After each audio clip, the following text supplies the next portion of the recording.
Hello, greetings to you and thanks for watching. Today, we're going to continue working and learning on how to work with Excel. Our Excel workbook, like we said, all Excel documents are known as workbooks.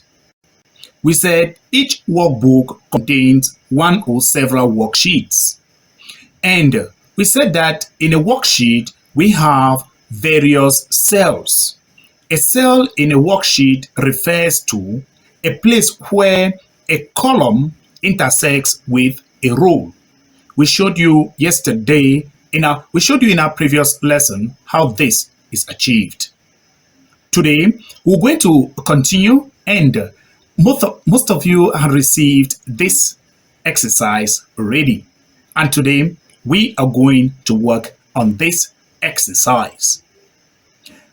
Without any waste of time, let's just get onto our PC and see how this looks like. All right, we are now on our PC, and on our PC, I want to remind us of the features of an Excel worksheet. We said an Excel workbook contains several sheets. On an Excel workbook, we have the ribbon. The ribbon of Excel looks exactly the same like the ribbon that you have in Microsoft Office Word. It is the same thing that you have in Word Processor. We have the Home tab, the Insert tab, the Page Layout tab, the Formulas tab, the Data tab, Review, and so on. And each of these tabs contain group of tools. And these tools, like we said, like in Word Processor, is also grouped together. We have the clipboard group of tools, we have the font group of tools, the alignment group of tools, and these tools are going to permit you to perform some operations in Excel. Below these tools, we have the formula bar. This formula bar will permit you to know either the content of a cell or will also permit you to know whether there is a formula in a cell. So when you click on a cell, if there is a formula in that cell, it's going to appear in the formula bar. After the formula bar, we have this name box. This name box will tell you the cell in which you find yourself.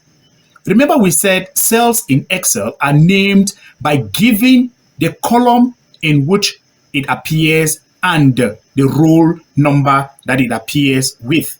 Remember that rows are numbered from 1 and continues going forward, while columns are numbered with A, B, C, D up to Z and continues from there. When it gets to Z, it continues with AA, AB, AC, and so on. So where a column intersects with a row, it forms a cell. And we said an active cell has this dark border around it. If you look at the other cells in this worksheet, you'll notice that the other cells do not have this dark border. So this dark border around the cell is telling us that this is the active cell. It means that this is where data will enter when we will type in this cell. We also have these worksheet tabs. These are known as worksheet tabs. When you look below your screen, you have the worksheet tab. The worksheet tabs have tab 1, which is sheet 1, sheet 4, sheet 2, and sheet 3. These are the sheets that we are going to work on in this exercise today. Then we also have the zoom control. The zoom control is found to the bottom right of your workbook window. This zoom control will permit you to either reduce the view screen or to increase your screen. Remember that this is different again from the text type and the text size. Again, we have this bar here. We call it the scroll bar. This scroll bar, which is found to the right of your screen, permits you to scroll and move up and down in an Excel workbook. Now, that said, we'd like to remind you that in managing your workbook, you should be able to add, remove, or rename worksheets. We should be able to add, remove, or rename our worksheets. This is how we manage our Excel workspace. This is a worksheet 1. On this sheet 1, we should be able to add more sheets. If I want to add more sheets, I'll just take my mouse pointer to this plus tool. This plus tool will permit me to add a sheet. Let's click on this and see what we will obtain. I click on this plus tool. This plus tool will continue adding sheets and will continue adding more sheets. As we add more sheets, we can as well remove this sheet. For me to remove a sheet, I'll right click on the sheet and take delete. When I right click on the sheet, I can take delete. I right click on the sheet, I take delete. And that is how we add and we remove sheets. When you are able to add and remove sheets, we say you are working on your worksheet and you are managing your workspace. We should also be able to change the height of one or more rows. Remember that we said the rows are numbered from 1, 2, 3, 4, 5, and so we can change the height of a row. We should also be able to change the width of one or more columns. Now let's see how to pull this off. On our PC, if we want to change the height of the row 2, then I'm going to take my mouse to the boundary of 2 and 3. When I take my mouse to the boundary where 2 and 3 separate, my mouse pointer will change. Look at how my mouse pointer now changes to a crosshead. When my mouse pointer now changes with this 2 head arrow, I'm going to click, hold, and drag. I'll drag to the desired direction. I can drag downwards. I can also drag upwards. I can drag to any direction that I desire. That is going to permit me to change the height of the row 2. If I want to change the height of row 10, then I'm going to take my mouse pointer either to where 10 and 9 separate, and I'll click, hold, and drag, and that will permit me to be able to change the height of row 10. I can click, hold, and drag in any direction. So when I take my mouse pointer to where 10 and 11 has a boundary, where 10 and 11 are having a boundary, you'll find a line that separates 10 from 11. You allow your mouse pointer to rest there.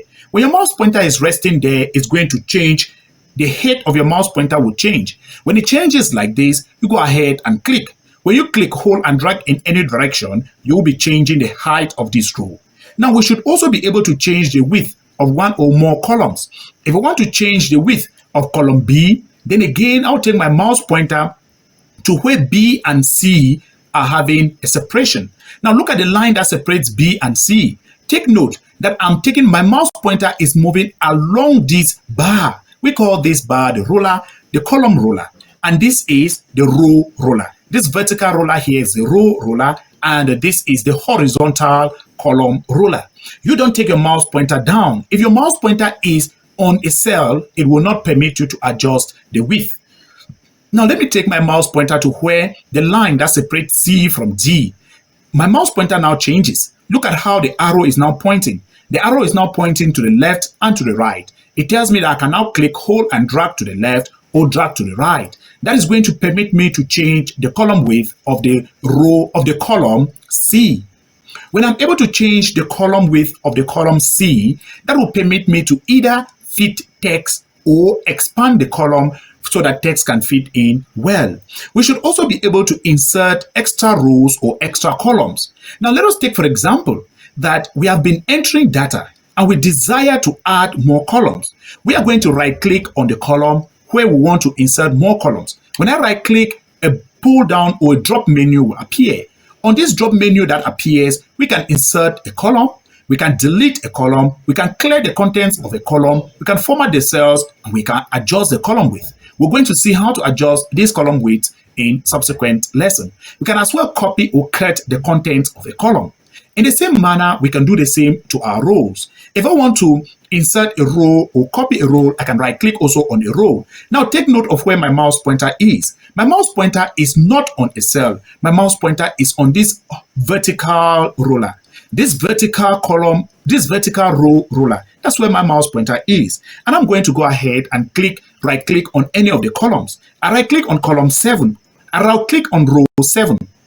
When I right click on row 7, the drop menu appears. When this drop menu appears, if I click on insert, it's going to insert a row there for me. And remember that when it inserts a row, the numbering of our rows will also automatically adjust itself. Now let's go ahead and see another things that we can do. We can as well remove some rows. We can remove rows as well as we can remove columns. In the same way, when we right click on our column number, either number 7, number 6, or any column number, we have this drop menu that appears. On this drop menu, we can go ahead and delete. If I click on delete here, it's going to delete that column 7 that row 7 that we added the height. That is exactly how we manage our workspace. Now, although you can remove individual cells or group of cells, it is better to always remove entire rows and entire columns. This is because it's going to permit you to format your data and manage your cells very easily. We need to take note of this. And also always take note that you have the columns numbered with letters and the rows are having numbers from 1 to infinity. You should also remember that data, the type of data that we can enter in our Excel workbook is we have text. We can enter text. Text can be letters from A to Z. When we enter text data is obviously, like we said, text is data that is not understood to either be a number or a formula in Excel. Then we also said we have numerical data. Numerical data includes dates, times, percentages, and currency. Then we have a formula. It means, therefore, that we have 3 types of data that we can enter into Excel. We have text, like letters from A to Z. We have numerical data, like numbers from 1 to 100 and even above. Then we have formula. Those are the 3 types of data that we can enter into Excel. And remember that for you to enter any data in Excel, you have to click in the cell where you want the data to enter. And when the cell is active, you have this dark border around it. Now let's go ahead and see how to correct the exercise that we had for today. We go to sheet 1. The exercise says open the file workspace 1 and make your own copy to work with. For you to make a copy to work with, it means that you should save a copy of it. I'm going to go to my file dialog. On this file menu, I'm going to take Save As. Remember, we have seen how to save documents or how to save files in word processor. The same process applies in Excel. For you to save an Excel file, you need to go to the file menu. Once you are on the file menu, you go ahead and either click on Save or you click on Save As. Remember that Save will only save the changes that you have made to the document, while Save As will open the Save dialog box. Now, in this question, we have been asked to make our own copy to work with. So we are going to go ahead and click Save As. When we click Save As, we're going to choose where we desire to save our document. I want to save my document on the desktop because that is the document that I'll work with. So I'm going to click and take desktop. If you missed the lesson on how to save files in a computer, then you have to watch our lesson. Find the link in the video description below.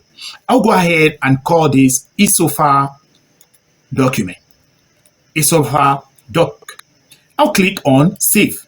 When I click on Save, now notice on the title bar. The title bar of this My window now changes. It changes from Workspace 1 to isofile doc. The Workspace 1 is still found in my computer, but then I have this document to work with. I can refer back to the Workspace 1 if I have difficulties. Now, we have been asked to make sure we are viewing Sheet 1. Now, I am viewing Sheet 1, which shows the beginning of an attempt to keep a record of project spending. This is an attempt to keep a record of project spending. You see the heading says project expenditure.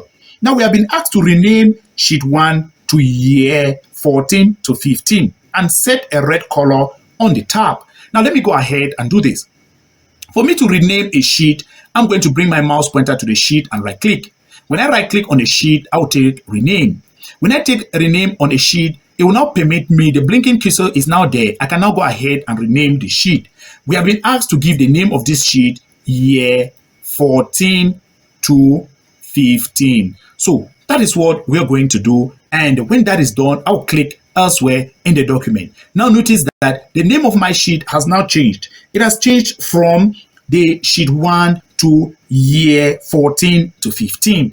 That has been done. And we have been asked also to change the color to red. For us to change the color of a sheet, we're going to right click again. When we right click, we're going to take tab color.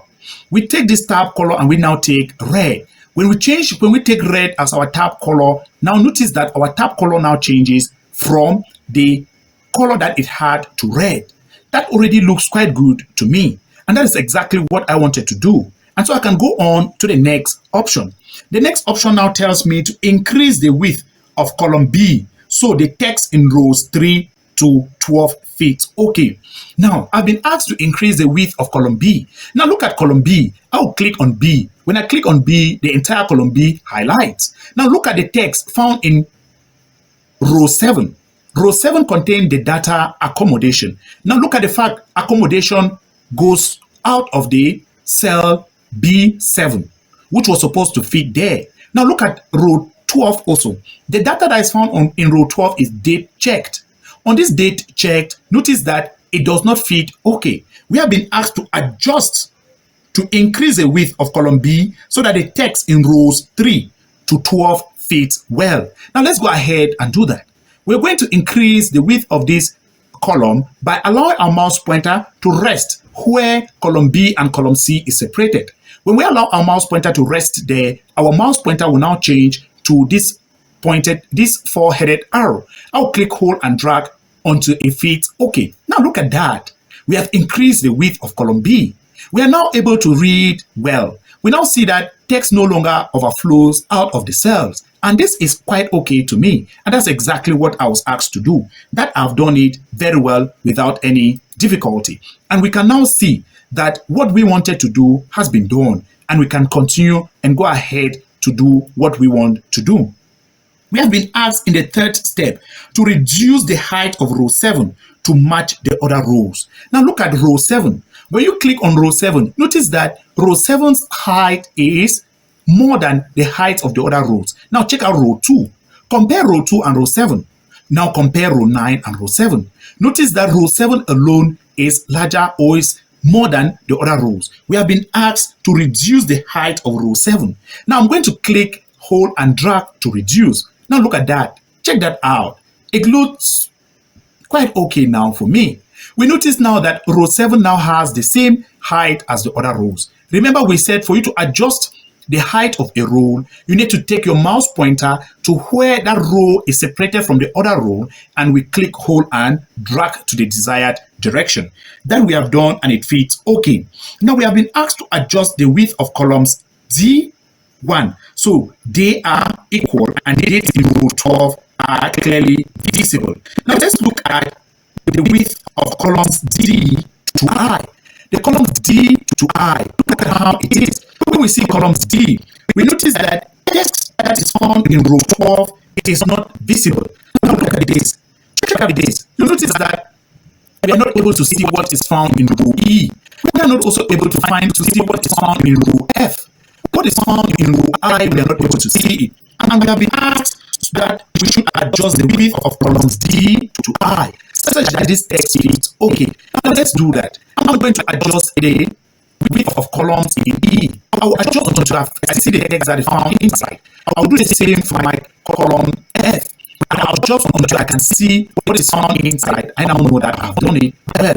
I'll reduce column F because column G is very large for nothing. I'll now also adjust column I. Now look at that. You now see that text fits okay. And that is what we were asked to do. But we have been asked to select the data in cells D20 to cell I26. D20. Look at D20. This is cell D here. And this is where D20 is. D20 refers to where column D and the row 20 intersects. This is where column D and row 20 intersects. We're going to select that. We're going to click here, hold, and drag.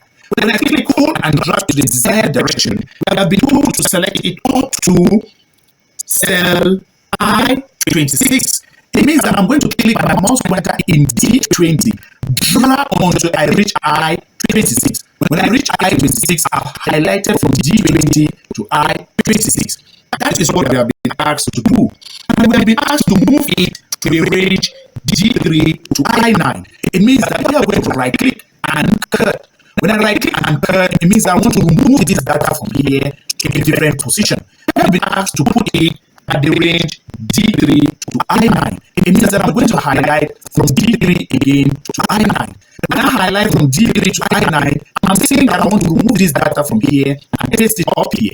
Then I'm going to click on paste. Remember, paste is found in the clipboard group on the home tab. I'll click on paste there. When I click on paste there, it now transfers the data from where it was up there. That has been done and is correct. Now we have been asked to look at column C, and that column C is empty. So remove it completely. Let's check out column C. When we check column C, we see that there is nothing on column C. Column C is empty, and if column C is empty, it will not serve us any purpose. So let's go ahead and remove column C. I'm going to click on C. Look at where I'm clicking. For me to select the entire column C, I'll click on C. When I click on C, I'll be able to remove the entire column C.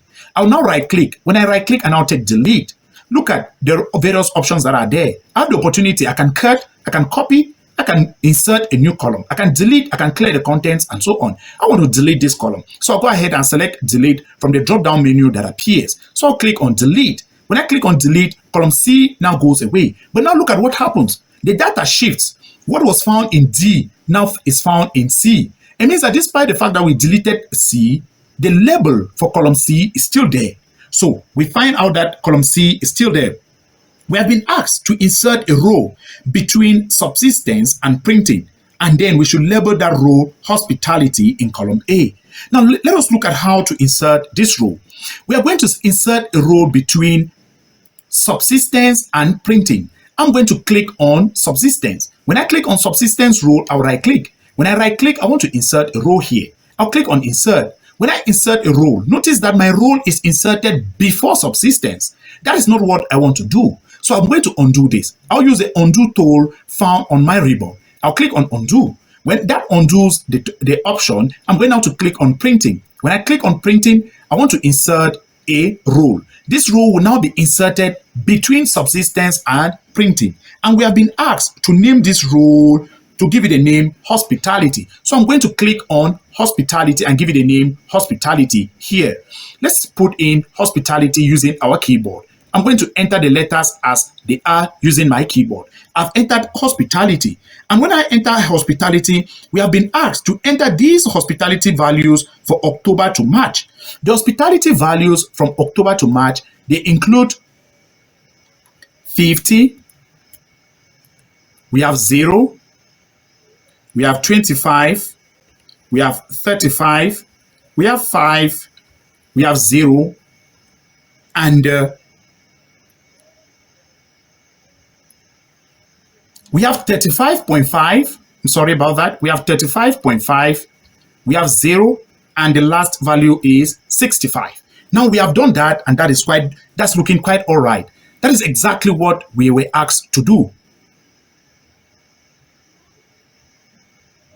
Now we have done that, and it's looking quite all right. We have entered the hospitality values, and that's exactly what we were asked to do. Now let's go ahead and check the next thing that we have been asked to do. We have been asked to use autofill to complete the months in row 2, from October in column C to March in column G. Let us see how that can happen. Now look at this. In column C, we have October, and we have been asked to use autofill.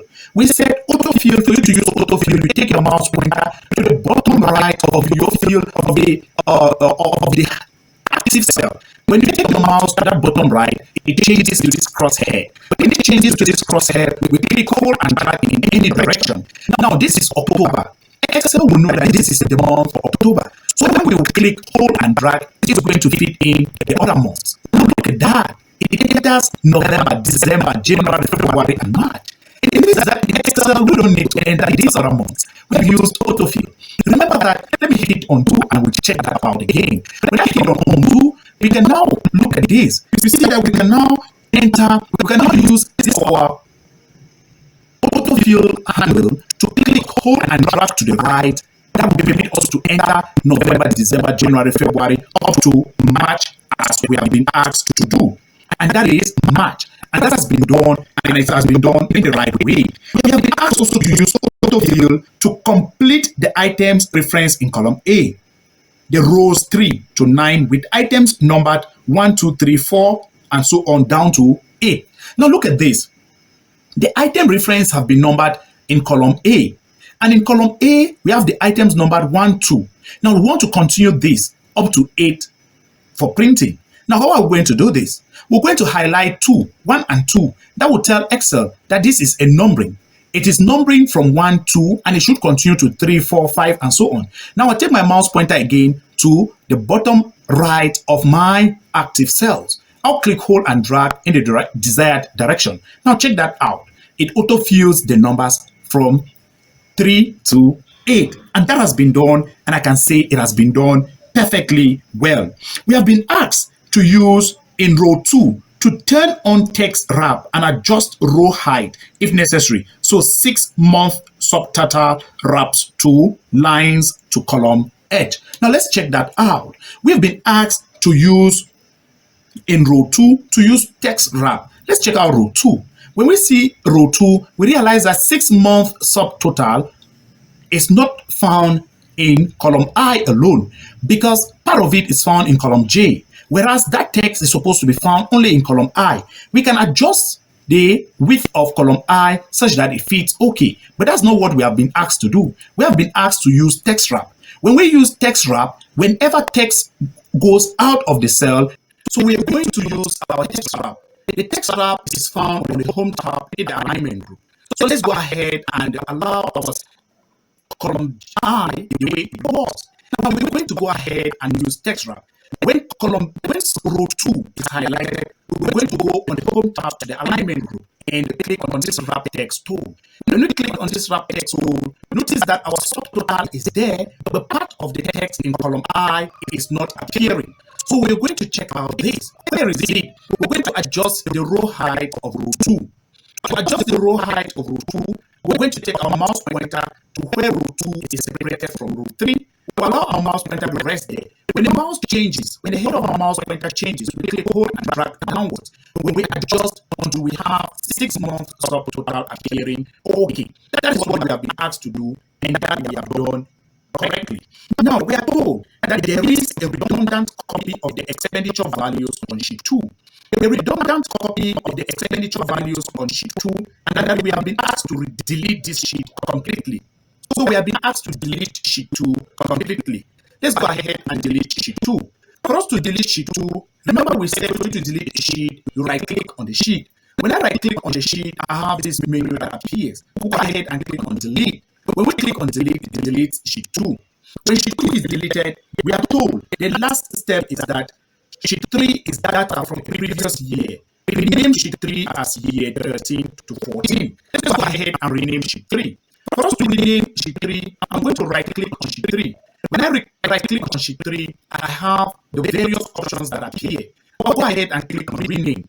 When I click on rename, it will bring me now to rename sheet 3. I'll now rename sheet 3 to year 13 to 14. When I've done that correctly, I'll hit on the cells inside the cell. And that has been done completely, and that is exactly what we were asked to do.